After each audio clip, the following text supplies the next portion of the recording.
Alright, let's talk about Evil Dead 2, written by Scott Spiegel and Sam Raimi, and once again directed by Sam Raimi. This movie came out in 1987. This made my top 5 of 1987, and this was the last Evil Dead movie that I ever saw in the franchise. I saw it out of order. I started with Army of Darkness, went to the original, saw the remake, and this was the last one I saw for the first time a few years ago.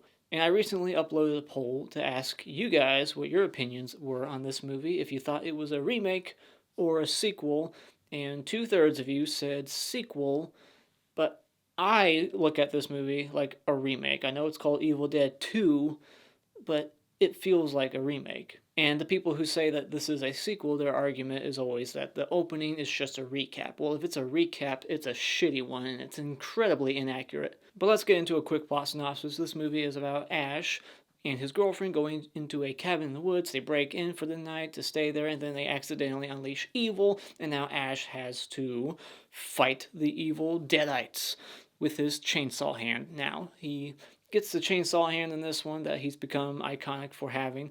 And what I like about this movie is that Ash becomes the icon in this one. He wasn't the iconic Ash in the original.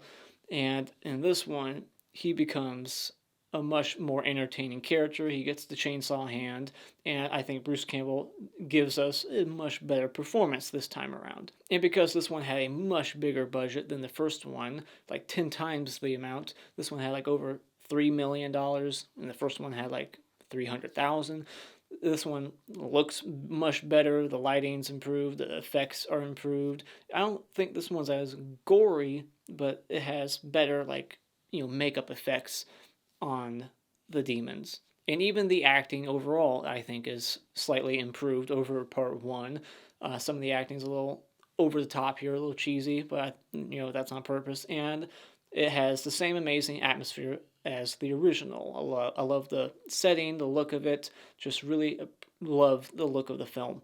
And this one has more of Raimi's experimental camera work, just lots of crazy camera work, and like the whole tracking shot that goes like through the back windshield of the car and out the front windshield. Like there's some pretty cool shots in this one. I love Sam Raimi's style. And this one is much more quicker paced than the first one. This one, and not to say that the first one's slow or anything, but that one has more of a build up.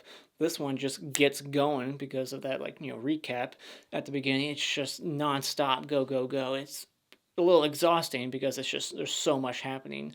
There's hardly any downtime. And how awesome is that tree monster at the end that crashes through the cabin door and grabs Ash with a big eyeball? Like that thing looks fucking amazing. That's my favorite effect in the movie. It's just that part right there. Getting into the negatives, this one has a lot of bad continuity errors, just like part one. The biggest example is when the one chick, I don't know her name, but she gets covered head to toe in blood, and then in the next shot she's clean. Like there's no blood on her at all. Like gallons of blood shoot out of the cellar all over her body, and then in the next shot she's just got like a speckle on her.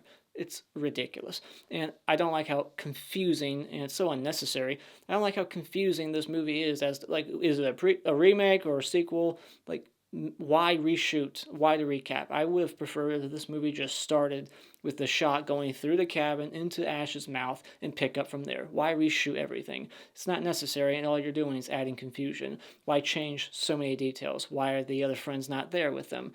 They couldn't afford to hire more actors for that recap. Why change so much? It just doesn't make any sense. It's confusing. Is there a rights issue? If you don't have the rights, then don't fucking reshoot it at all. Why change the reason for being there? I just don't get it. I also didn't care for any of the characters outside of Ash. All the people that get to the cabin later on, you're just waiting for them to get killed, turn into Deadites, and how they turn into Deadites still doesn't make any sense. How this thing spreads. One guy gets thrown up against a wall, doesn't get bit or anything, and then boom, he's a Deadite now. But then all these other people, they get, bit or whatever, and they don't ever turn. It's just so confusing. I wish this movie would have been more bloody and gory than the first one, or just as. I feel like this one just has a bunch of special effects that don't involve gore, and when people do get hacked up in this one, it's colored blood. Why is it colored now?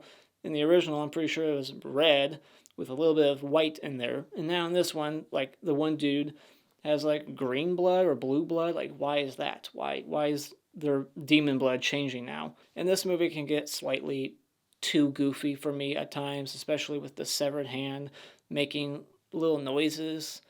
I don't know how it's talking, but it's just making noises and flips them off. It gets a little Three Stooges at times. Not as much as Army of Darkness. That goes way too far for me.